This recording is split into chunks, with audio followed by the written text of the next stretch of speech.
దేవుడు ఎందుకు రక్షించుకున్నాడు నిన్ను? ఎందుకు విడుదలనిచ్చాడు? ఎందుకు విమోచననిచ్చాడు? అపోస్తుడైన పౌల్ని దేవుడు రక్షించాడు. ఇక మౌనంగా ఉండలేకపోయాడు.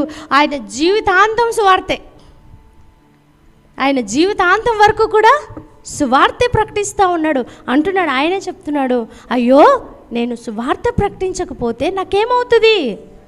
శ్రమ కలుగుతుంది.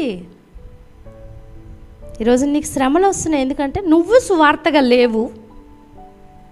మళ్ళా నీకు శ్రమలు వస్తున్నాయి, ఎందుకంటే నువ్వు సువార్త ప్రకటించట్లేదు.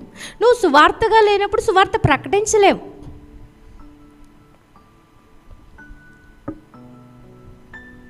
కాబట్టి గమనించండి, శ్రమల నుండి తప్పించుకోవాలి. మనం శ్రమల నుంచి మనం ఏమవ్వాలి చెప్పండి? తప్పించుకోవాలి. కాబట్టి